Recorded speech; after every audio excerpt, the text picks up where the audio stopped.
이진우의 손에 잡히는 경제.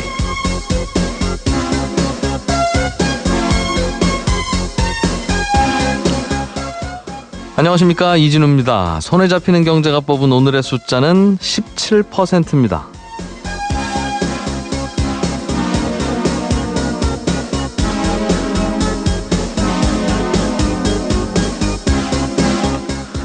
이러다가 장바구니라는 단어가 아예 국어사전에서 사라지는 게 아닌가 모르겠습니다. 칸타 월드 패널이라는 외국 시장조사 업체가 나라별로 소비자들이 생필품을 인터넷 쇼핑으로 구입하는 비율을 조사해봤는데요. 일본인은 7.2%, 영국인은 6.9%, 중국인은 4.2%를 인터넷에서 구매했고 미국인은 1.4%를 인터넷에서 구매하는 걸로 나왔는데 우리 한국은요 16.6%, 거의 17%로 2등인 일본보다 2배 이상 많은 압도적인 세계 1위로 나타났습니다. 스마트폰이나 인터넷 같은 IT 환경이 우리가 우수한 편이긴 하죠. 여기에 1인 가구가 급격히 증가하면서 가족 형태도 바뀌고 입을거리 먹을거리는 직접 보고 사야 된다는 인식도 예전보다는 많이 약해졌기 때문이라는 해석인데요.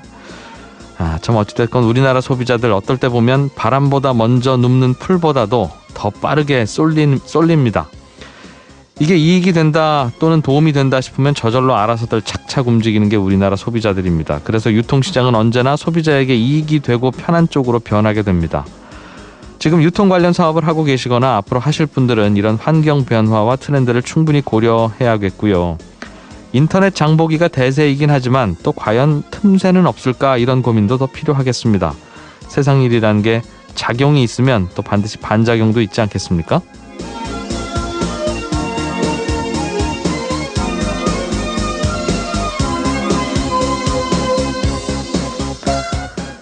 예, 6월 28일 손에 잡히는 경제입니다. 오늘은 어제에 이어서 오피스텔 투자 전망과 또 월세 받는 부동산, 수익형 부동산 시장의 현황에 대해서 자세하게 좀 알아보겠습니다.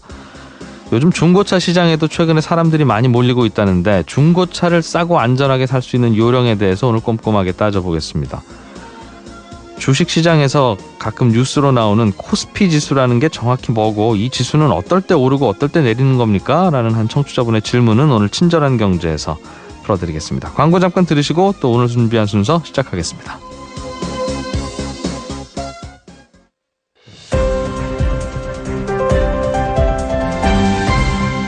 이진우의 손에 잡히는 경제.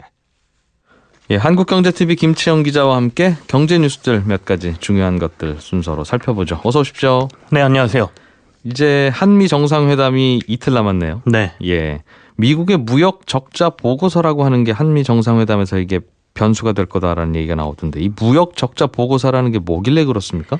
이 말 그대로 미국의 무역 적자 상황을 조금 자세히 들여다본 보고서다 이렇게 보시면 될 텐데요. 미국 입장에서요? 네. 예. 미국의 트럼프 대통령이 집권을 하고 나서 지난 3월 말일에 행정명령으로 이 보고서 작성을 지시를 했습니다. 그리고 90일 이내에 이 보고서를 만들 것도 요청을 했죠.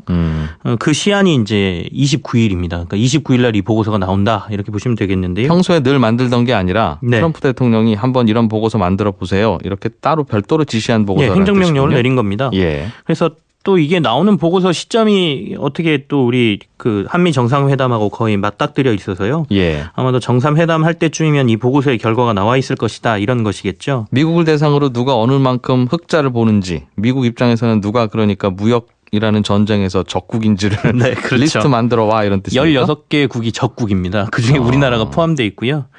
그래서 이제 명목상으로는 분석 및 조사 결과 보고서지만 실질적으로는 이제 수입 규제 등을 통해서 자국 산업을 보호하고 예. 일자리를 창출하겠다는 이 트럼프 대통령의 이 정책의 명분을 세우려는 축적용 보고서다 이런 분석이거든요.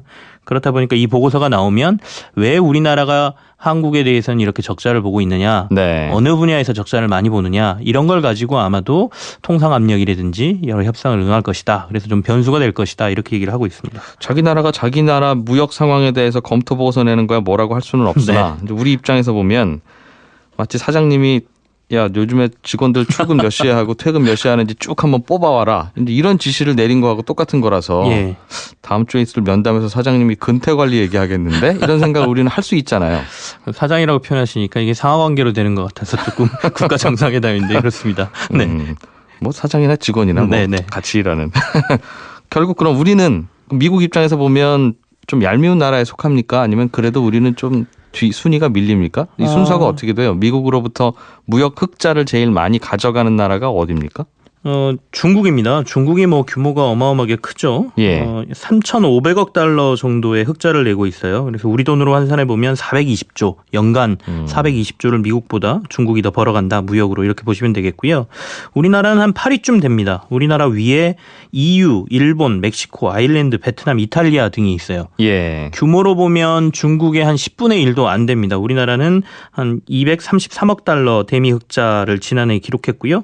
우리 돈으로 보면 한 28조 원 정도 된다 이렇게 보면 되겠는데 더군다나 우리나라는 2015년도부터 이 대미 흑자가 좀 줄어들고 있거든요. 예. 올 1분기도 지금 68억 달러 흑자를 기록했는데 지난해 같은 기간하고 비교해 보면 지난해가 109억 달러를 우리가 흑자를 기록했는데 이게 또 줄었잖아요. 그렇다 보니까 현재 상황은 좀 대미 흑자가 많이 줄어들고 있는 상황이다. 예. 이렇게 볼 수 있습니다. 그 순서로만 보면 꼭 우리한테 제일 먼저 불똥 튈 것 같지는 않은데 또 당장 내일 모레가 한미 정상회담이면 면담 순서가 우리가 제일 앞서는 바람에 그렇죠. 우리한테 먹을 거 요구할 수도 있을 것 같아서요. 예를 들면 FTA 이거 좀 불공평한 것 같으니까 개정하자 이런 요구가 있을 수도 있으니 우리도 뭐 대응할 논리를 좀 준비해야 되지 않겠습니까? 그렇습니다. 그래서 정부에서도 되게 지금 고민을 하고 있는 것 같고요. 이 보고서가 아까 말씀드린 16개국에 매우 불리하게 나올 것 같다라고 이미 정부 당국자가 얘기를 했습니다. 그래서 대응 논리를 고민하고 있는데 첫 번째 논리는 앞서 말씀드린 것처럼 2015년도 이후에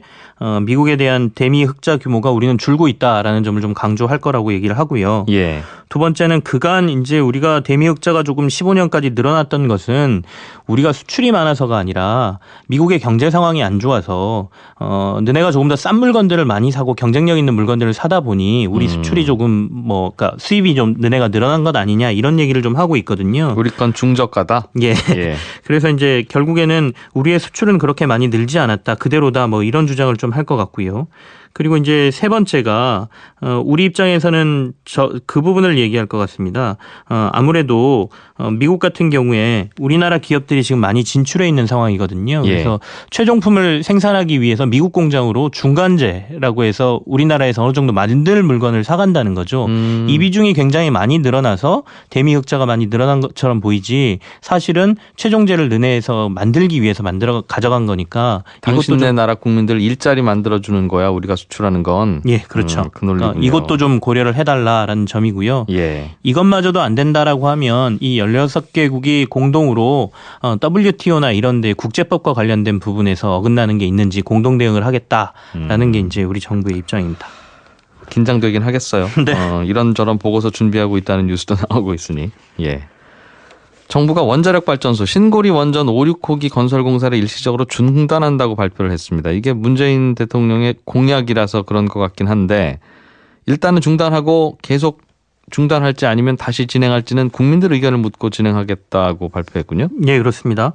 지금 신고리 원전 5, 6호기가 한 4분의 1 정도 건설이 진행된 상태인데요. 예. 말씀하신 대로 문 대통령이 이제 대선 공약으로 이 원전과 관련된 부분에 대해서 탈원전을 선언을 했기 때문에 이 공약 내에도 신고리 원전 5, 6호기에 대한 그 공사 중단 내용이 있었거든요. 그래서 네. 공약을 지키는 방향으로 지금 가는 것 같은데요. 일단 이걸 마음대로 공사를 중단하겠다라고 선언하기가 힘들기 때문에 대선 공약에도 있었습니다. 그러니까 사회적인 합의가 있어야 된다. 이런 부분을 들어보겠다라는 내용이 있었기 때문에 일단은 공사를 중단을 하고 여기에 이제 그 사회 공론화 위원회라는 게 있어서 이 위원회에서 예. 여러 가지 청문회도 열고 전문가들의 의견을 수집한 다음에 3개월 동안 시민 배심원단을 구성을 해서 시민 배심원단의 결론을 듣고 결정을 내리겠다라는 게 정부가 발표한 내용입니다. 두 가지 정도 좀 걸리네요. 일단은 그동안 보상비 1조 원 투입된 거 하고 네. 이제 건설하느라고 한 1조 6천억 투입됐다고 하는데 중단하면 뭐 그거는 이제 못 쓰는 걸 테니까 날아가는 돈이 되는 문제가 하나 있을 거고. 그렇죠. 이런 문제를 시민 배심원단이 결정하는 게 과연 옳으냐 이런 논란도 있을 수 있겠군요. 지금 당장 논란이 되고 있습니다. 그러니까 국가 대계의 문제를 비전문가인 시민에게 넘겼다. 그러니까 미뤘다. 뭐 이렇게도 얘기를 하고 있고요. 예. 그다음에 말씀하신 것처럼 2조 6천억 원의 비용이 이제 들어가 있는 상태고 만약에 연구 중단으로 간다 그러면 이게 매몰 비용까지 생각을 해야 되거든요. 그러면 직간접적으로 6조 원 이상의 비용이 든다는 것이죠. 그래서 이렇게 큰 비용이 소요되는 사업을 전문가들의 의견을 안 듣고 시민들에게 듣는 것 자체가 문제라라는 의견이 이제 많이 나오고 있고요. 하지만 이제 그 정부의 입장은 이것이죠. 그러니까 나중에 원전의 사고는 사실 비용으로 계산할 수 없을 만큼의 큰 사고가 터지잖아요. 그러니까 그거를 비용적으로 계산해서는 안 된다라는 게 정부의 네. 입장인 것 같고요. 그래서 탈원전과 관련된 뭐 여러 가지 얘기가 나오고 있으니 여론을 듣고 해보겠다는 것인데 결국에는 사회적 합의라는 부분인데요. 이게 3개월 내내 완성이 돼야 된다는 이 시간이 촉박한 것과 관련돼서도 논란이 좀 있습니다. 그러니까 스위스하고 독일 같은 경우에는 30년 동안 이제 국민 투표도 하고 의견도 듣고 하면서 결정을 했거든요. 그래서 예. 이 기간이 너무 짧다라는 것도 상당히 논란이 될 것 같습니다. 3개월 안에 아무튼 공사를 계속 중단할지 아니면 다시 재개할지를 결정하겠다는 뜻입니까? 예, 지금 시민배신원단의 3개월 활동 그리고 의견을 들어서 하겠다 이렇게 돼 있습니다. 사실 그동안 투입된 비용이야 뭐 지역 주민이나 건설업체한테 간 돈일 테니까 결국은 돌고 돌아서 국민들한테 갈 돈이기도 하고 전기요금 올려서 보충하면 되니 뭐 우리 국민들이 사실은 고리에 관광 가서 조금씩 쓰고 왔다고 생각하면 큰 국가 네. 경제를 보면 구조는 비슷한 건데 의사결정을 하는 과정에 있어서 좀 논란거리는 있겠군요. 우리가 밤에 자주 먹는 밤에 먹으면 안 되는데 이거 네. 꼭 밤 되면 생각나는 치킨 이야기 좀 해보겠습니다.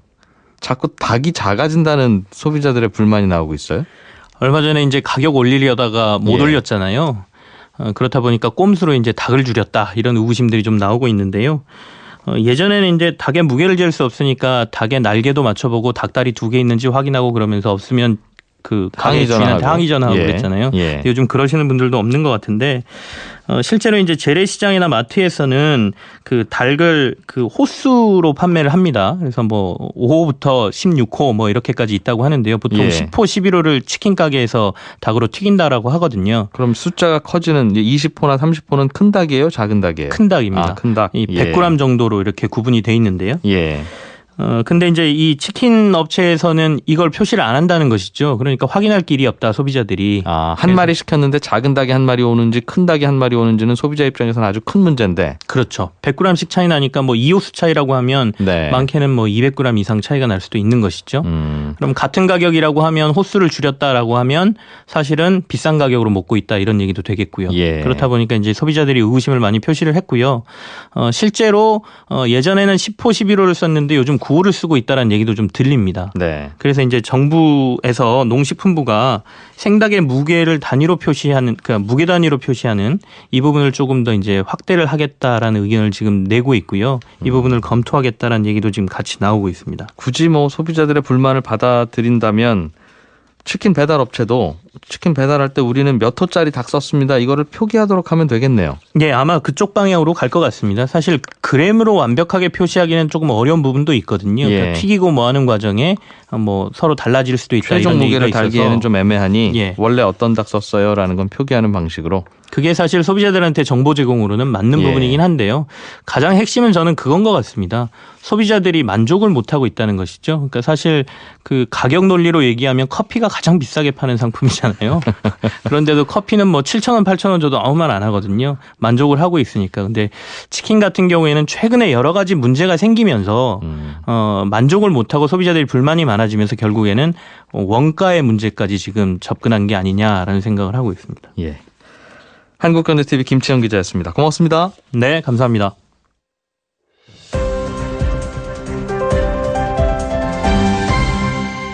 경제를 생각하는 사람들의 즐거운 습관. 이진우의 손에 잡히는 경제. 예, 저희가 어제 오피스텔 투자의 이모저모에 대해서 알아봤는데요. 시간이 좀 모자라서 뒤에 여쭤볼 내용들을 잘 못 들었습니다.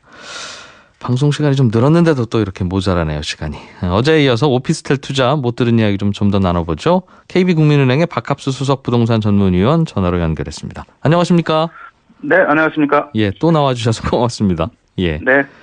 어제 여러 가지 설명을 주셨는데 오피스텔 네네. 투자를 하면 생각보다 이게 세금 내는 게 많으니까 이거 감안하셔야 됩니다. 이런 말씀 해주셨고 이게 아파트와는 달리 재건축이 될 가능성이 아주 적을 수 있기 때문에 이거 점점 네. 더 가격이 떨어집니다. 아파트는 매년 시간이 지나면 또 올라가지만 그게 좀 다릅니다. 이런 말씀까지 해주셨는데 혹시 또 우리가 고려해야 되는 오피스텔의 단점 뭐 혹시 그런 게 있습니까? 오피스텔이 이제 인기를 본격적으로 얻은 지가 그렇게 오래되지는 않았습니다. 그러다 보니까 최근 들어서는 이제 이런 여러 가지 대기업 건설사들까지 참여를 하면서 집중적인 공급량이 늘어났다라고 볼 수가 있는데요. 예. 최근 들어서 이제 이런 그 공급 과잉 문제가 사실 여기저기서 대두가 되고 있고, 그리고 이제 그에 따른 또 수익률 하락 문제가 나타나고 있습니다. 여기에 이제 고분양가 문제가 얹혀지면서 이 세 가지가 지금 삼중고라고 할 수 있을 정도로 현실적인 문제로 대두되고 있습니다. 결국은 세 가지라고 분류는 해주셨지만 돌고 돌아서 같은 얘기일 수도 있겠네요. 분양가가 비싸지니 근데 네. 월세가 그만큼 올라가지는 않으니까 당연히 수익률 떨어질 거고 오피스텔 네, 많이 그렇습니다. 늘어나니까 네. 역시 주변 오피스텔과 경쟁하느라고 월세도 높여받기 어려울 거고 그럼 여기 투자하는 분들 입장에서는 고민을 좀 해야 될 부분이 있는데 분양가가 예전보다 많이 올랐습니까? 오피스텔이? 일단 뭐 실제 현장에서의 그 가격을 좀 비교해 드리면 강남 같은 경우 좀 전에 이제 최근 한 2달 전에 그 분양한 그 가격이 3.3제곱미터당 2,100만 원을 좀 넘었습니다. 예. 이게 한 3, 4년 전 정도로 거슬러 올라가면 강남역 주변에 분양한 것이 1,700에서 1,800만 원 정도였으니까 예. 몇 년 만에 이제 확연히 그 금액을 이제 한 20% 정도 이상이 이제 올라간 거죠. 네. 그렇게 좀 높아졌다고 볼 수 있고, 근데 이게 문제가 뭐냐면 바로 이렇게 2,100만 원을 분양하는 그 주변에 기존의 오피스텔은 3.3제곱미터당 1,600만 원 수준에 불과하다는 겁니다. 가격이요? 그렇습니다. 거래 가격이요? 예, 기존은 이제 1,600만 원인데 새로 네. 하면서 2,100만 원 수준으로 나오니까 네. 물론 이제 새 오피스텔이라는 장점은 있지만 가격 차이가 이제 너무 심하게 나는 경우가 발생합니다. 아파트는 대개 그런 경우에는 주변 아파트들도 같이 올라가는 경향이 있던데 오피스텔은 비슷한 지역인데도 어떤 건 평당 2,100만 원에 네. 분양해도 바로 옆 건물은 네. 조금 낡았다는 이유로 그냥 거래 가격은 평당 1,500, 1,600 그런가 봐요. 약간 끌어올려지긴 합니다만 워낙 뭐 전체적으로 다 끌고 가는 건 한계가 있기 때문에 예. 그런 사항들이 발생하고 오피스텔 이제 분양 가격이 올라가는 거는 그만큼 그 부지 대지의 그 가격이 네. 땅값이 그만큼 이제 올라갔다는 측면도 고려는 해야 될 문제이긴 하나 전체적으로 상승 폭이 너무 크다는 데는 뭐 어쩔 수 없는 알겠습니다. 상황입니다. 그러면 전철역 근처에 바로 옆에 있는 건물이라고 가정하면 새로 지은 A라는 오피스텔은 평당 2,000만 원에 분양을 했고 말씀해 네. 주셨듯이 바로 옆 건물인 B는 조금 낡았는데 거래 가격이 평당 1,600 정도 한다. 그러면 위치가 거의 같은 오피스텔이니까 둘 중에 뭘 고르는 게 좋습니까? 투자자 입장에서는? 투자자 입장에서는 어디까지나 오피스텔은 이제 시세 차익에 대한 기대는 제한적이다라고 보게 되면 네. 추가 상승 여력은 이제 크지 않은 거죠. 그런 차원에서 보면 어차피 임대 수익률이 이 오피스텔 투자의 목적이 되기 때문에 상대적으로 입지 여건이 유사하다면 낮은 가격의 오피스텔을 매입하는 게 보다 투자금 대비 유리한 것으로 판단이 됩니다. 가격이 낮은 만큼 월세도 그만큼 싸지는 않으니까 수익률이 조금 그렇습니다. 높게 거의 나오니까. 월세 수준은 유사하게 받을 수 있는 거죠. 예. 그런데 좀 낡았다는 게 마음에 걸려서 재건축을 할 수 있다면 뭐 낡은 것도 큰 문제가 아닙니다만 주인 입장에서는 네. 낡았다는 건 그만큼 앞으로 임대를 할 수 있는 기간이 별로 안 남았다는 뜻일 텐데 그럼에도 수익률 높게 나오는 게 좋아요? 낡은 게? 여기서 낡았다는 것은 이제 확연히 건축 연도가 많이 지났다는 뜻은 아니고요. 네. 대략 한 10년 정도 경과한 수준의 오피스텔이기 때문에 예. 사실상의 그 이용상의 차별성은 거의 없는 상태라고 볼 수도 있습니다. 그렇군요. 어제 그 세금 문제와 관련해서 몇 가지 언급해 주셨는데 혹시 네. 이 오피스텔을 한 채 사서 월세를 받으면 예. 종전에는 아들이 회사를 다녀서 아들 건강보험에 얹혀서 피부양자로 등록이 되어 있었는데 혹시 네. 오피스텔을 사면 임대사업자 등록을 내야 된다고 말씀해 주셔서요. 위원님께서. 네네. 그러면 건강보험료도 그때부터는 따로 나옵니까? 그것도 생각해야 될 비용일 텐데요. 예, 그렇습니다. 이 사업자 등록을 하게 되면 건강보험료가 기존에 이제 그 직장 가입자의 같이 가족으로 돼 있던 거에서 네. 별도로 독립을 해서 지역 가입자로 전환을 해야 되는 상황이 되겠습니다. 그렇게 되면 이제 지역 가입자로 독립을 하게 되면 본인의 또 그 임대 소득이든지 소득이 있을 거 아닙니까? 예. 그 소득에다가 기존에 또 가지고 있었던 재산, 예. 예를 들면 이제 뭐 건물이 됐던 토지가 됐던 이런 재산이 있을 것이고 거기에 또 자동차세 관련 이런 등급들을 종합적으로 점수화해서 네. 그에 따른 이제 그 지역 가입자의 건강보험료가 책정이 되기 때문에 일반적으로 이제 직장 가입자 같은 경우는 뭐 소득의 한 3% 정도를 낸다고 하면은 이렇게 이제 지역 가입자로 하게 되면 그보다 훨씬 많은 금액이 나올 수 있는 문제가 있는 거죠. 네. 그래서 통상 이제 부부가 있다고 하게 되면 근로소득이 있는 남편 명의로 살 거냐 소득이 없는 아내 명의로 살 거냐에 있어서 예. 이런 건강보험료까지 같이 판단하게 되면 직장이 있는 이런 남편 명의로 사는 게 보다 유리할 수 있는 측면이 있는 겁니다. 예를 들면 그럼 남편은 먼저 돌아가시고 어머니 혼자 살아 계신데 아들한테 건강보험료를 예를 들면 피부양자로 등록되어 있다면 네. 오피스텔도 가능하다면 아들 명의로 사는 게 낫다는 말씀이시군요. 그렇습니다. 이미 이제 그 안에 건강보험료는 포함이 돼서 예. 계산이 되고 별도로 내지는 않기 때문에 그런 측면에서는 다만 이제 20-30만 원이라도 네. 뭐 절세를 할 수 있는 거죠. 그렇겠네요. 물론 뭐 이제 증여세 문제도 고민을 해봐야 되겠습니다만 알겠습니다. 네네. 오피스텔은 대개 이제 방 한 칸 작은 게 일반적인데 요즘은 네. 투룸, 쓰리룸이라고 해서 이름도 아파텔이라고 또 이름도 좀 바꾸는 것 같더군요. 네네. 그게 결국 이제 오피스텔과 아파트하고 비슷한 중간쯤이 되는 그런 구조인 것 같은데 어떤 게 낫습니까? 방 2개, 3개 있는 게 나아요? 아니면 하나짜리를 차라리 한 2개 사는 게 낫습니까? 만약 여유가 있다면? 예, 우선 이제 그 수익률을 비교해서 어떤 것이 투자 대안이 될 것인가는 이제 분석을 좀 해봐야 되긴 합니다만, 예. 요즘 같은 이런 아파트는 이제 소형 아파트의 대체제로다가 역할을 하기 때문에 신혼부부가 됐던 뭐 1, 2인 가구들이 주거용으로 활용한다는 이런 측면에서 이제 인기를 얻고 있는 거죠. 네.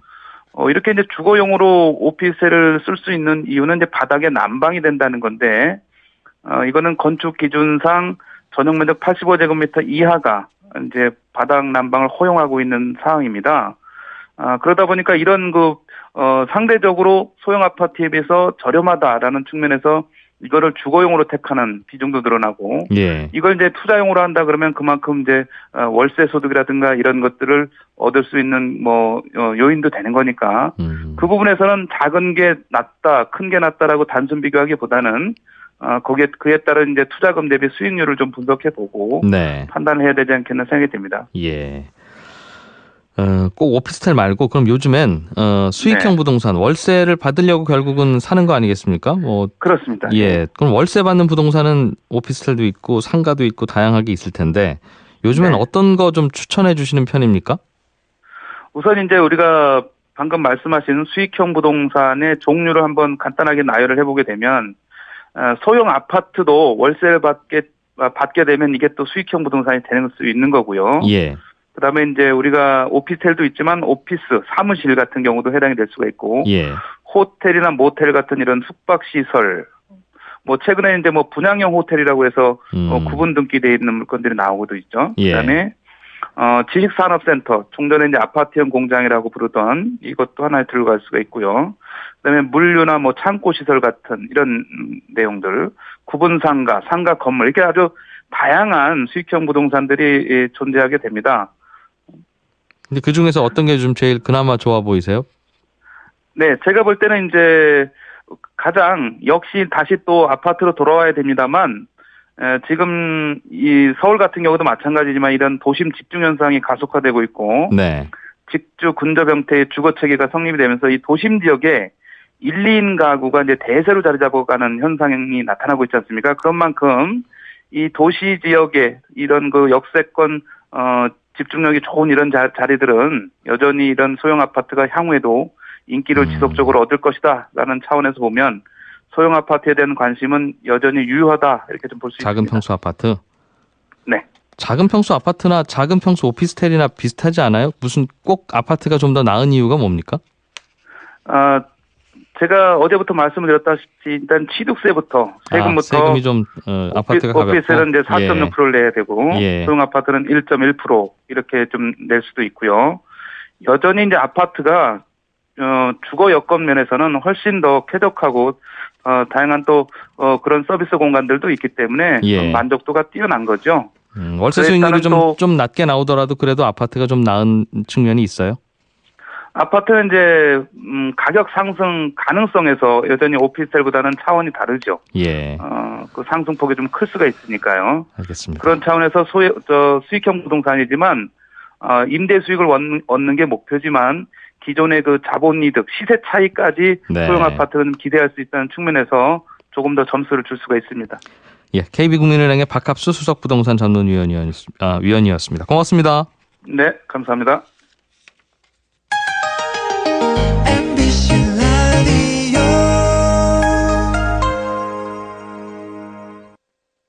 알아야 될 것들 많이 안내를 해주고 눈높이에 딱 맞는 만인의 경제 과외 선생님.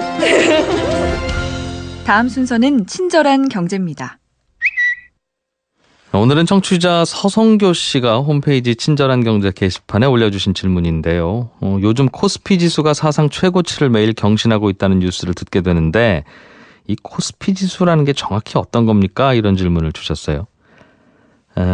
예를 들어서 1학년 5반이 있는데 1학년 5반에 30명의 학생들 아이들이 있다고 가정해보죠. 학기가 시작되는 첫날 그 30명 5반 아이들을 전체 몸무게를 일일이 한 명씩 다 재서 더합니다. 그리고 그 다음 날도 학생들 몸무게를 일일이 다 재서 더하고요. 이렇게 매일매일 학생들 몸무게를 저울에 달아서 다 더하면 어느 날은 1학년 5반 30명 학생의 몸무게 총합이 1000kg이었다가 또 다음 날은 1020kg이었다가 또 다음 날은 1005kg으로 줄었다가 매일매일 변하겠죠. 그러면 그 숫자만 보면 담임 선생님은 우리 반 아이들 몸무게가 요즘 늘고 있구나, 아니 좀 줄고 있구나 대강 알 수 있을 거 아니겠습니까? 물론 그 안에는 몸무게가 많이 늘어나는 친구도 있고 줄어드는 친구도 있겠지만 1학년 5반 전체가 늘고 있는지 줄고 있는지가 딱 보이겠죠. 코스피 지수도 그런 겁니다. 코스피 시장에 상장된 모든 상장 기업들의 몸무게 대신에 회사는 몸무게라는 게 없으니까요.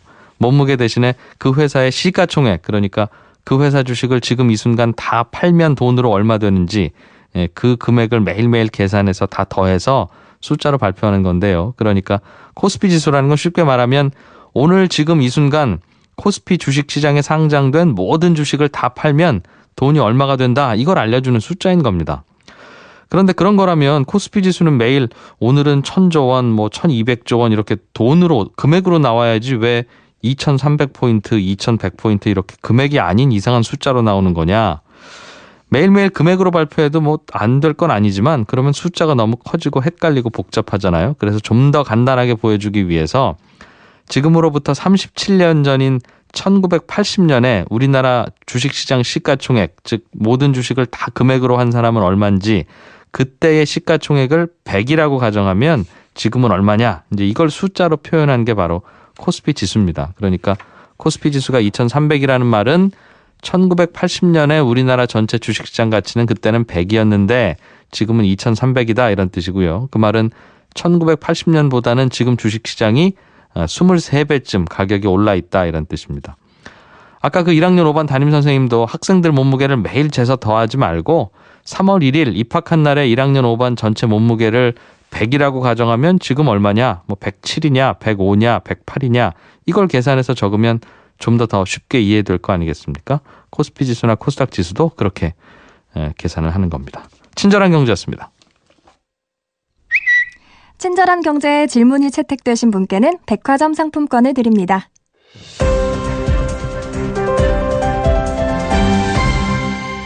이진우의 손에 잡히는 경제. 차를 살 때 중고차로 사시는 분들이 많을까요? 새 차로 사시는 분들이 많을까요?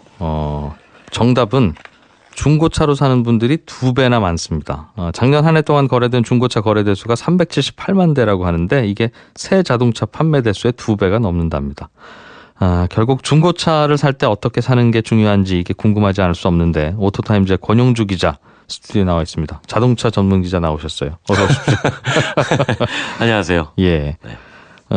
거의 토요일에 뵀는데 앞으로는 수요일에 모시게 됐습니다. 이렇게 낮에 뵈니까 좋네요. 여유롭고. 저희가 밤에 만난 건 아니지 않습니까? 아침에 일찍 만났죠. 거의 밤 같은 느낌으로 만나셨군요. 예. 오늘 우리가 알아볼 주제는 쉽습니다. 중고차 살 때 어떻게 하면 좀 잘 살 수 있느냐는 건데 제일 쉽기로는 아는 사람이 타던 차 그냥 적당한 가격에 사고 팔면 되잖아요. 제가 타던 차 권 기자가 사든가 권 기자가 그렇죠. 타던 차 제가 사든가. 우리가 이제 서로 잘 알고 있으면 예. 뭐 서로 상태도 알려주고 예. 제가 몇 년 탔는데 이렇게 고쳤습니다라고 정보도 알려주고 그러면 시세에 맞춰가지고 직접 구매하는 게 사실은 뭐 가장 저렴하게 하고. 구매할 수 있는 방법이겠죠. 그런데 네. 사람은 괜찮은데 네. 그 사람이 탄 차가까지 괜찮을지는 사실은 좀 의심스럽지 않습니까? 당연하죠. 네. 그래서 이제, 네. 예. 어떻게 좀 확인하죠?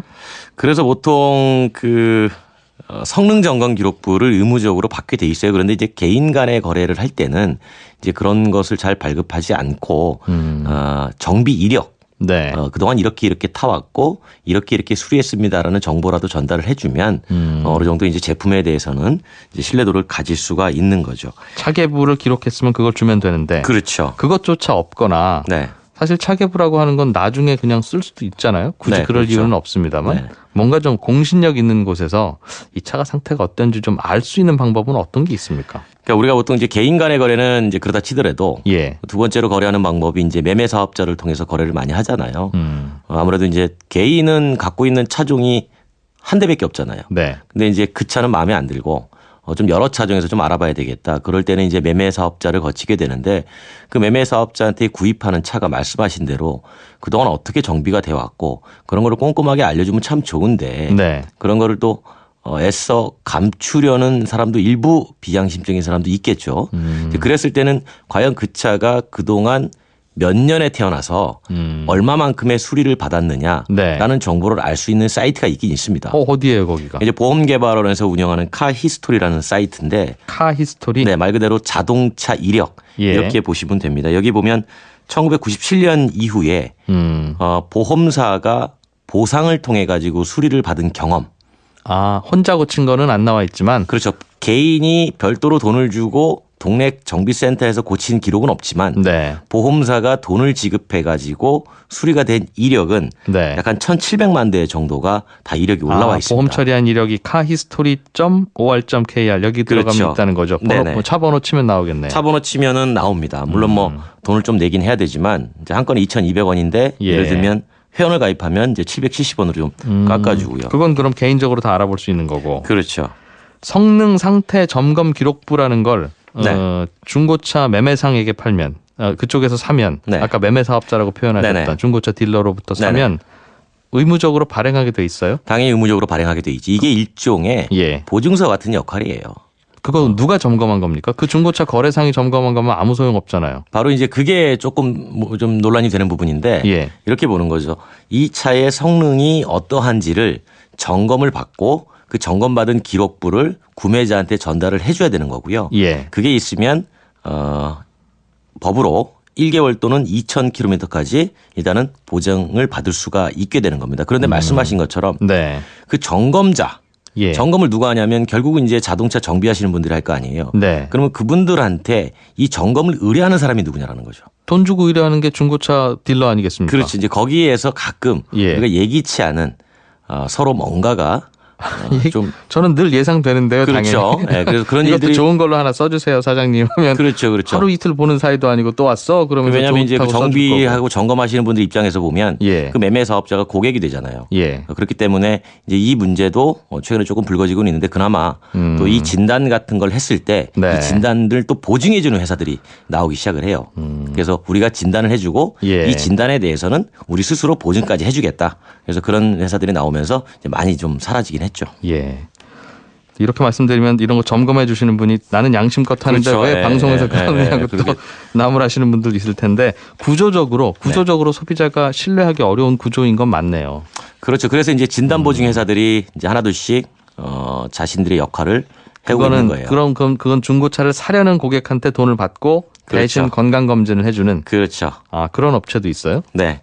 그래서 그쪽에서 진단 보증서를 발급을 해주면 예. 그 보증서가 일종의 이제 보증 워런티를 보장받을 수 있는 이제 그 책임을 지는 그런 중고차 제도고 진단 보증 이렇게 네네. 검색해 보면 나오겠군요. 네네. 자동차 잘하는 친구 데리고 하는 그런 느낌이겠네요. 그렇게 보시면 돼요. 예. 아무래도 이제 그런 회사들은 진단을 제대로 해야 자기들도 손해가 덜 나기 때문에 네. 꼼꼼하게 진단하는 경향이 그렇죠. 있죠. 중고차 딜러하고는 과거에 만난 적이 없을 테니 소비자 편에서 점검해 줄 수 있겠네요. 네. 중고차 매매상을 통해서 사는 거 말고 개인끼리 직거래하는 것도 말고 공매나 경매로 나오는 자동차도 있다고 있어요. 들었는데 네. 공매와 경매의 차이점은 예를 들어서 자동차를 타고 다니다가 네. 세금을 안 냈습니다. 나라에 낼 돈을 안 냈다. 그렇죠. 또는 과태료가 너무 많이 쌓였어요. 예. 그래서 압류를 당합니다. 압류를 당하면 정부에서 그걸 압류했으면 네. 갖고 있을 수 없잖아요. 뭐 갖고 있어봐야 돈이 안 나오니까요. 그렇죠. 그래서 예. 처분을 합니다. 공공 매도를 한다 그래가지고 공매라는 표현을 쓰는데 네. 그러면 이게 정부기관이 직접 이걸 가지고 공매를 붙이는 게 아니고 이 공매 물건만을 받아서 공매를 하는 업체들이 있어요. 거래를 하는 거죠. 계약을 해서. 예. 자, 예를 들어서 뭐 서울시에서 나온 공매 물건이 뭐 자동차가 10대가 있는데 네. 그 10대를 처분해 달라라고 하면 그 공매 업체가 그걸 받아서 네. 인터넷에서 공매를 하게 됩니다. 아, 예, 그래서 그 공매를 통해서 차를 구입하면 네. 시세보다 조금 저렴하게는 구입할 수 있습니다. 누가 타던 차이긴 한데 그렇죠. 세금 안 낸 분이 타던 차이긴 한데 네. 그게 굳이 기분 나쁜 게 아니라면 어차피 같은 자동차니까 이게 연간 거래대수만 1만 대 이상으로 요즘 많이들 찾고 있어요, 소비자들이. 네. 그게 이제 중고차 시장에 나오는 것보다는 약간 좀 싸게 나온다는 거겠군요. 시세의 한 70에서 80% 수준으로 입차를 시작하기 때문에 네. 일반적인 중고차 시장에서 그 시세보다는 조금 더 아, 그게 경매 방식이에요? 그렇죠. 예를 들어서 이제 1,000만 원짜리 시세가 형성돼 있는 차인데 네. 이게 압류가 돼가지고 공매를 하는 거니까 시작은 뭐 한 700만 원 정도부터 시작을 하는 거예요. 그러면 예. 많이 써낸 사람이 알겠습니다. 그 차를 이제 받게 되겠죠. 그럼 거기서 다들 사지 굳이 중고차 매매상이나 직거래를 하는 이유는 여기도 단점이 좀 있어서 그런 걸 텐데. 일단 매물 대수가 네. 그렇게 많지가 않습니다. 그리고 이제 이 차를 찾으려면 자기가 원하는 차를 찾기에는 시간이 좀 많이 걸리고요. 그리고 네. 기본적으로 매매 사업자는 이진우 MC의 차를 중고로 이제 가져가서 네. 상품화 과정이라는 걸 거치거든요. 뭐 스팀 세차도 하고 실내 꼼꼼히 냄새도 제거하고 네. 바깥에 흠집이 있으면 좀 없애기도 하고 예. 기본적인 정비도 좀 하고 맞아요. 제 차도 팔려고 그렇죠. 하니까 네. 다 그렇게 바꿔놨더군요. 그렇게 해야 이게 일종의 상품으로서의 가치가 올라가니까. 그래서 저는 팔고 난 후에 이틀 후에 가보니까 변해 있어서 다시 사고 싶더라니까요. 네. 공매 같은 경우에는 이제 그런 과정을 거치지 않죠. 아, 그 상태 그대로 판다? 그렇죠. 그 상태 압류한 상태에 그대로 팔기 때문에 그러니까 시세보다 조금 더 싸게 구매가 가능한 거겠죠. 알겠습니다. 그런 방법도 있었군요. 그러면 나오신 김에 자동차 관련해서 한두 개 좀 궁금한 질문들 좀 몇 개 좀 던져보죠. 네. 중고차 사는 다양한 방법을 알려주셨는데 네. 예를 들어서 권 기자께서 만약 오늘 방송 끝나고 중고차를 한 대 사야 된다라고 네. 하면 권 기자는 어디 가서 어떻게 고를 겁니까? 저는 공매를 이용할 것 같아요. 공매? 네. 조금 전에 말씀드린. 그러면 그게 보통 이제 캠코라는 곳에서 하는 걸로 뭐 저는 캠코도 있고요. 뭐 예. 오토마트도 있고 몇 군데 업체가 있는데 예. 이제 그쪽 가가지고 좀 나름대로 좀 찾아봐서 구매해서 상품화 과정은 제가 직접 할 것 같습니다. 아, 깨끗이 수리하고 네네네네네. 하는데 그건 비싸잖아요. 개인이 하면. 저는 옆에 펜더 하나 좀 휘어 있는 거 갈아달라고 하니까 뭐 몇십만 원 달라고 상태가 하던데. 좀 그나마 좀 괜찮은 걸로 예. 골라야 되겠죠. 아, 일단 싸니까. 네. 그럼 가서 전문가시니까 뭘 봐요? 기본적으로 카 히스토리나 이런 거는 이것저것 네, 살펴보실 그런 것도 텐데. 보고요. 가장 중요한 게 뭐냐면 카 히스토리도 물론 보겠지만 네. 그 외에는 그 차에 기본적으로 기름이 새지 않는가 이제 그런 거를 좀 꼼꼼히 좀 보는 편이고요. 외관 네. 같은 거는 사실 저는 그렇게 크게 신경 쓰지 않는 편이고 어쨌든 자동차가 주행에 있어서 가장 중요한 건 사고가 없어야 되고 지금 멈추지 않아야 되고 네. 뭐 브레이크에 문제가 있다든가 뭐 그런 거를 좀 찾아보겠죠. 그래서 한번 타보고 또 결정도 하고 뭐 여러 가지가 있을 겁니다. 저 같으면 어디죠? 인증 전문 업체 찾아서 좀 싸게 해달라고 해서 네. 같이 모시고 가는 게 제일 마음 놓이겠네요. 그런 분들도 많아요. 예. 네, 그러니까 본인이 자동차를 잘 모르기 때문에 예. 잘 아는 분들하고 동행하는 경우도 있고 그리고 잘 아는 거래업체에다가 좀 찾아줘 이렇게 하는 경우도 있고 대부분 그렇게 구매를 많이 하죠. 예. 알겠습니다. 질문 한 30초 정도 남았는데 하나만 얼른 좀 해주세요. 네.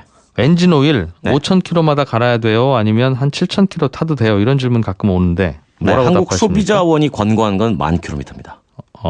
근데 예. 가옥 조건에서는 조금 빨리 5,000이나 7,000에서 하라고 하는데 가옥 조건이 좀 애매합니다. 뭐 대표적으로 이런 거예요. 짧은 거리 반복해 주행할 때, 공회전 과다하게 할 때, 험한 길 달릴 때. 이건 뭐 각자의 판단이기 때문에 이게 어느 게 맞다라고 할 수가 없는 거죠. 그래서 보통 평균적으로 한 1만 킬로 그렇게 하시면 될 것 같습니다. 오토타임즈의 권영주 자동차 전문 기자였습니다. 고맙습니다. 감사합니다. 예, 조금 전에 중고자동차 싸게 사는 법 알아봤는데요. 이렇게 이것저것 궁금한 게 있으시면 저희 홈페이지에 친절한 경제란에 여러 가지 질문 보내주십시오. 저희가 방송에 반영해서 풀어드리겠습니다. 자, 이제 11시 대로 이사 온 지 제가 사흘째인데요. 좀 이제 친숙해지셨습니까? 예, 저는 내일 오전 11시 10분에 다시 오겠습니다. 점심 식사 맛있게 하시고요. 함께해 주신 여러분 고맙습니다. 이진우였습니다.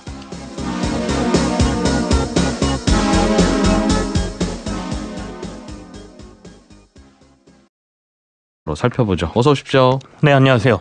이제 한미 정상회담이 이틀 남았네요. 네. 예, 미국의 무역 적자 보고서라고 하는 게 한미 정상회담에서 이게 변수가 될 거다라는 얘기가 나오던데 이 무역 적자 보고서라는 게 뭐길래 그렇습니까? 이 말 그대로 미국의 무역 적자 상황을 조금 자세히 들여다본 보고서다 이렇게 보시면 될 텐데요. 미국 입장에서요? 네. 예. 미국의 트럼프 대통령이 집권을 하고 나서 지난 3월 말일에 행정명령으로 이 보고서 작성을 지시를 했습니다. 그리고 90일 이내에 이 보고서를 만들 것도 요청을 했죠. 그 시한이 이제 29일입니다. 그러니까 29일 날 이 보고서가 나온다 이렇게 보시면 되겠는데요. 평소에 늘 만들던 게 아니라 네. 트럼프 대통령이 한번 이런 보고서 만들어 보세요. 이렇게 따로 별도로 지시한 보고서라는 네, 행정명령을 뜻이군요. 내린 겁니다. 예. 그래서 또 이게 나오는 보고서 시점이 어떻게 또 우리 그 한미 정상회담하고 거의 맞닥뜨려 있어서요. 예. 아마도 정상회담 할 때쯤이면 이 보고서의 결과가 나와 있을 것이다 이런 것이겠죠. 미국을 대상으로 누가 어느 만큼 흑자를 보는지 미국 입장에서는 누가 그러니까 무역이라는 전쟁에서 적국인지를 네, 그렇죠. 리스트 만들어 와 이런 뜻입니까? 16개의 국이 적국입니다. 그중에 우리나라가 포함되어 있고요. 그래서 이제 명목상으로는 분석 및 조사 결과 보고서지만 실질적으로는 이제 수입 규제 등을 통해서 자국 산업을 보호하고 예. 일자리를 창출하겠다는 이 트럼프 대통령의 이 정책의 명분을 세우려는 축적용 보고서다 이런 분석이거든요. 그렇다 보니까 이 보고서가 나오면 왜 우리나라가 한국에 대해서는 이렇게 적자를 보고 있느냐, 네. 어느 분야에서 적자를 많이 보느냐 이런 걸 가지고 아마도 통상 압력이라든지 여러 협상을 응할 것이다. 그래서 좀 변수가 될 것이다 이렇게 얘기를 하고 있습니다. 자기 나라가 자기 나라 무역 상황에 대해서 검토 보고서 내는 거야 뭐라고 할 수는 없으나 이제 우리 입장에서 보면 마치 사장님이 야 요즘에 직원들 출근 몇 시에 하고 퇴근 몇 시에 하는지 쭉 한번 뽑아와라. 이제 이런 지시를 내린 거하고 똑같은 거라서 예. 다음 주에 있을 면담에서 사장님이 근태 관리 얘기하겠는데 이런 생각을 우리는 할 수 있잖아요. 사장이라고 표현하시니까 이게 상하관계로 되는 것 같아서 조금 국가 정상회담인데 그렇습니다. 네. 뭐 사장이나 직원이나 뭐 네네. 같이 일하는. 결국 그럼 우리는 미국 입장에서 보면 좀 얄미운 나라에 속합니까? 아니면 그래도 우리는 좀 순위가 밀립니까? 이 순서가 어떻게 돼요? 미국으로부터 무역 흑자를 제일 많이 가져가는 나라가 어디입니까? 중국입니다. 중국이 뭐 규모가 어마어마하게 크죠. 예. 3,500억 달러 정도의 흑자를 내고 있어요. 그래서 우리 돈으로 환산해 보면 420조, 연간 420조를 미국보다 중국이 더 벌어간다. 무역으로 이렇게 보시면 되겠고요. 우리나라는 한 8위쯤 됩니다. 우리나라 위에 EU, 일본, 멕시코, 아일랜드, 베트남, 이탈리아 등이 있어요. 예. 규모로 보면 중국의 한 10분의 1도 안 됩니다. 우리나라는 한 233억 달러 대미 흑자를 지난해 기록했고요. 우리 돈으로 보면 한 28조 원 정도 된다 이렇게 보면 되겠는데 더군다나 우리나라는 2015년도부터 이 대미 흑자가 좀 줄어들고 있거든요. 예. 올 1분기도 지금 68억 달러 흑자를 기록했는데 지난해 같은 기간하고 비교해 보면 지난해가 100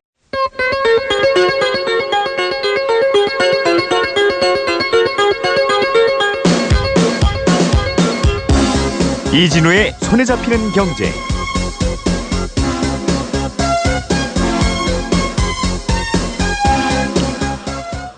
안녕하십니까, 이진우입니다. 손에 잡히는 경제가 뽑은 오늘의 숫자는 17%입니다.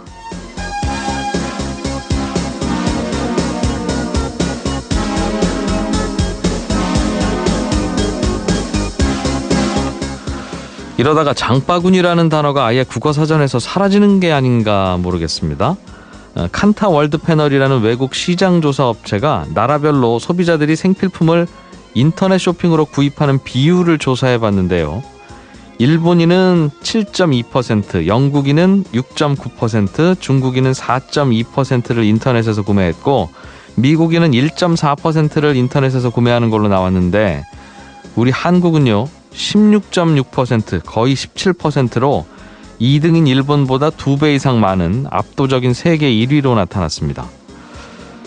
스마트폰이나 인터넷 같은 IT 환경이 우리가 우수한 편이긴 하죠. 여기에 1인 가구가 급격히 증가하면서 가족 형태도 바뀌고 입을거리 먹을거리는 직접 보고 사야 된다는 인식도 예전보다는 많이 약해졌기 때문이라는 해석인데요. 참 어찌됐건 우리나라 소비자들 어떨 때 보면 바람보다 먼저 눕는 풀보다도 더 빠르게 쏠립니다. 이게 이익이 된다 또는 도움이 된다 싶으면 저절로 알아서들 착착 움직이는 게 우리나라 소비자들입니다. 그래서 유통시장은 언제나 소비자에게 이익이 되고 편한 쪽으로 변하게 됩니다. 지금 유통 관련 사업을 하고 계시거나 앞으로 하실 분들은 이런 환경 변화와 트렌드를 충분히 고려해야겠고요. 인터넷 장보기가 대세이긴 하지만 또 과연 틈새는 없을까 이런 고민도 더 필요하겠습니다. 세상 일이라는 게 작용이 있으면 또 반드시 반작용도 있지 않겠습니까?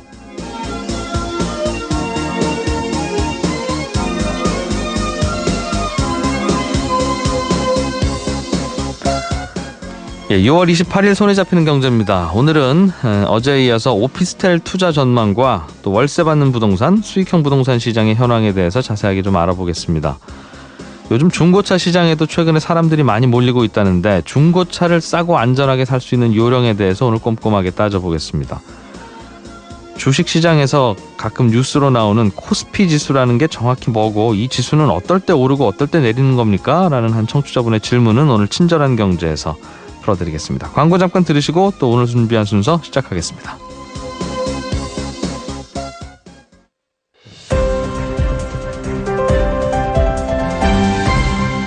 이진우의 손에 잡히는 경제. 예, 한국경제TV 김치영 기자와 함께 경제 뉴스들 몇 가지 중요한 것들 순서 튀긴다라고 하거든요. 그럼 숫자가 커지는 20호나 30호는 큰 닭이에요? 작은 닭이에요? 큰 닭입니다. 큰 닭. 이 100g 정도로 이렇게 구분이 돼 있는데요. 예. 근데 이제 이 치킨 업체에서는 이걸 표시를 안 한다는 것이죠. 그러니까 확인할 길이 없다, 소비자들이. 한 마리 시켰는데 작은 닭이 한 마리 오는지 큰 닭이 한 마리 오는지는 소비자 입장에서는 아주 큰 문제인데. 그렇죠. 100g씩 차이 나니까 뭐 2호수 차이라고 하면 네. 많게는 뭐 200g 이상 차이가 날 수도 있는 것이죠. 그럼 같은 가격이라고 하면 호수를 줄였다라고 하면 사실은 비싼 가격으로 먹고 있다 이런 얘기도 되겠고요. 예. 그렇다 보니까 이제 소비자들이 의구심을 많이 표시를 했고요.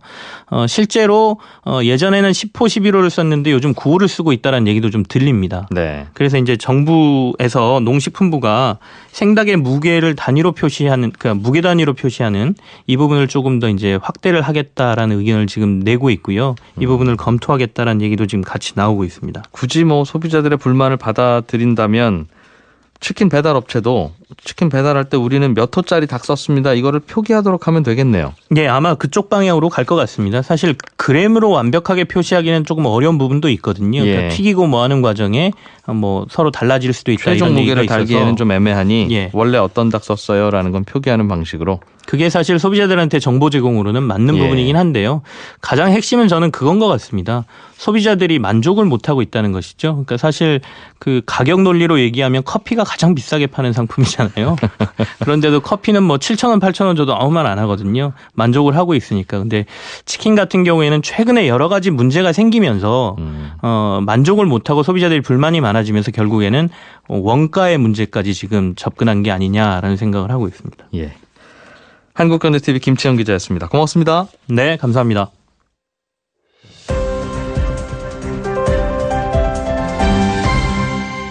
경제를 생각하는 사람들의 즐거운 습관. 이진우의 손에 잡히는 경제. 예, 저희가 어제 오피스텔 투자의 이모저모에 대해서 알아봤는데요. 시간이 좀 모자라서 뒤에 여쭤볼 내용들을 잘 못 들었습니다. 방송 시간이 좀 늘었는데도 또 이렇게 모자라네요, 시간이. 어제에 이어서 오피스텔 투자 못 들은 이야기 좀 더 나눠보죠. KB국민은행의 박갑수 수석 부동산 전문위원 전화로 연결했습니다. 안녕하십니까? 네, 안녕하십니까? 예, 또 나와주셔서 고맙습니다. 예. 네. 어제 여러 가지 설명을 주셨는데 오피스텔 네네. 투자를 하면 생각보다 이게 세금 내는 게 많으니까 이거 감안하셔야 됩니다. 이런 말씀 해주셨고 이게 아파트와는 달리 재건축이 될 가능성이 아주 적을 수 있기 때문에 이거 점점 네. 더 가격이 떨어집니다. 아파트는 매년 시간이 지나면 또 올라가지만 그게 좀 다릅니다. 이런 말씀까지 해주셨는데 혹시 또 우리가 고려해야 되는 오피스텔의 단점 뭐 혹시 그런 게 있습니까?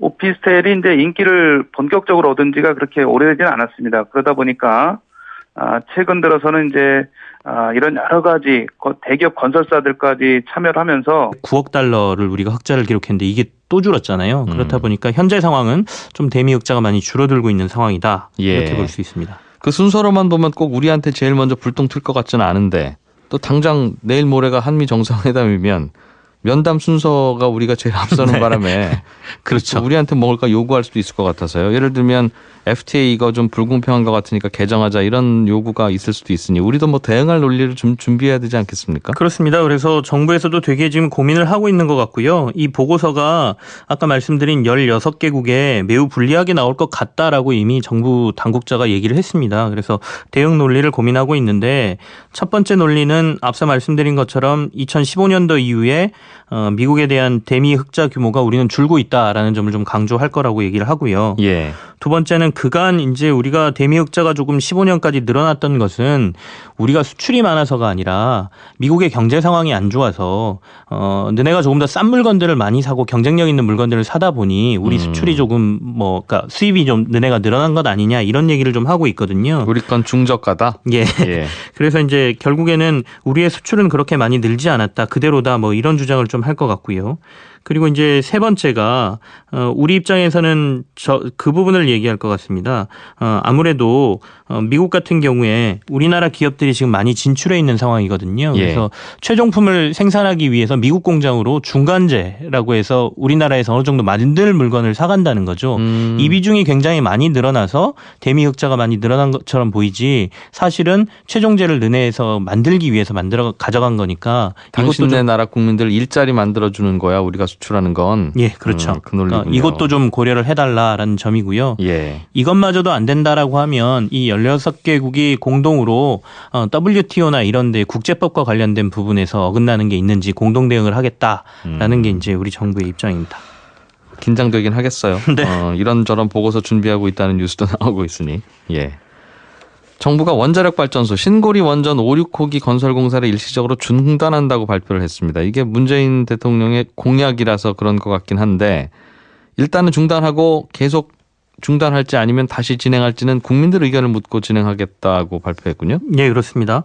지금 신고리 원전 5, 6호기가 한 4분의 1 정도 건설이 진행된 상태인데요. 예. 말씀하신 대로 문 대통령이 이제 대선 공약으로 이 원전과 관련된 부분에 대해서 탈원전을 선언을 했기 때문에 이 공약 내에도 신고리 원전 5, 6호기에 대한 그 공사 중단 내용이 있었거든요. 그래서 네. 공약을 지키는 방향으로 지금 가는 것 같은데요. 일단 이걸 마음대로 공사를 중단하겠다라고 선언하기가 힘들기 때문에 대선 공약에도 있었습니다. 그러니까 사회적인 합의가 있어야 된다. 이런 부분을 들어보겠다라는 내용이 있었기 때문에 일단은 공사를 중단을 하고 여기에 이제 그 사회 공론화 위원회라는 게 있어서 이 위원회에서 여러 가지 청문회도 열고 전문가들의 의견을 수집한 다음에 3개월 동안 시민 배심원단을 구성을 해서 시민 배심원단의 결론을 듣고 결정을 내리겠다라는 게 정부가 발표한 내용입니다. 두 가지 정도 좀 걸리네요. 일단은 그동안 보상비 1조 원 투입된 거 하고 네. 이제 건설하느라고 한 1조 6천억 투입됐다고 하는데 중단하면 뭐 그거는 이제 못 쓰는 걸 테니까 날아가는 돈이 되는 문제가 하나 있을 거고. 그렇죠. 이런 문제를 시민 배심원단이 결정하는 게 과연 옳으냐 이런 논란도 있을 수 있겠군요. 지금 당장 논란이 되고 있습니다. 그러니까 국가 대계의 문제를 비전문가인 시민에게 넘겼다. 그러니까 미뤘다. 뭐 이렇게도 얘기를 하고 있고요. 예. 그다음에 말씀하신 것처럼 2조 6천억 원의 비용이 이제 들어가 있는 상태고 만약에 영구 중단으로 간다 그러면 이게 매몰 비용까지 생각을 해야 되거든요. 그러면 직간접적으로 6조 원 이상의 비용이 든다는 것이죠. 그래서 이렇게 큰 비용이 소요되는 사업을 전문가들의 의견을 안 듣고 시민들에게 듣는 것 자체가 문제라는 의견이 이제 많이 나오고 있고요. 하지만 이제 그 정부의 입장은 이것이죠. 그러니까 나중에 원전의 사고는 사실 비용으로 계산할 수 없을 만큼의 큰 사고가 터지잖아요. 그러니까 그거를 비용적으로 계산해서는 안 된다라는 게 정부의 입장인 것 같고요. 그래서 탈원전과 관련된 뭐 여러 가지 얘기가 나오고 있으니 여론을 듣고 해보겠다는 것인데 결국에는 사회적 합의라는 부분인데요. 이게 3개월 내내 완성이 돼야 된다는 이 시간이 촉박한 것과 관련돼서도 논란이 좀 있습니다. 그러니까 스위스하고 독일 같은 경우에는 30년 동안 이제 국민 투표도 하고 의견도 듣고 하면서 결정을 했거든요. 그래서 이 기간이 너무 짧다라는 것도 상당히 논란이 될 것 같습니다. 3개월 안에 아무튼 공사를 계속 중단할지 아니면 다시 재개할지를 결정하겠다는 뜻입니까? 예, 지금 시민 배심원단의 3개월 활동 그리고 의견을 들어서 하겠다 이렇게 돼 있습니다. 사실 그동안 투입된 비용이야 뭐 지역 주민이나 건설업체한테 간 돈일 테니까 결국은 돌고 돌아서 국민들한테 갈 돈이기도 하고 전기요금 올려서 보충하면 되니 뭐 우리 국민들이 사실은 고리에 관광 가서 조금씩 쓰고 왔다고 생각하면 큰 국가 네. 경제를 보면 구조는 비슷한 건데 의사결정을 하는 과정에 있어서 좀 논란거리는 있겠군요. 우리가 밤에 자주 먹는 밤에 먹으면 안 되는데 이거 네. 꼭 밤 되면 생각나는 치킨 이야기 좀 해보겠습니다. 자꾸 닭이 작아진다는 소비자들의 불만이 나오고 있어요. 얼마 전에 이제 가격 올리려다가 못 예. 올렸잖아요. 그렇다 보니까 꼼수로 이제 닭을 줄였다 이런 의구심들이 좀 나오고 있는데요. 예전에는 이제 닭의 무게를 잴 수 없으니까 닭의 날개도 맞춰보고 닭다리 2개 있는지 확인하고 그러면서 없으면 그 가게 주인한테 항의 전화하고 예. 그랬잖아요. 예. 근데 요즘 그러시는 분들도 없는 것 같은데 실제로 이제 재래시장이나 마트에서는 그 닭을 그 호수로 판매를 합니다. 그래서 뭐 5호부터 16호 뭐 이렇게까지 있다고 하는데요. 보통 예. 10호, 11호를 치킨 가게에서 닭으로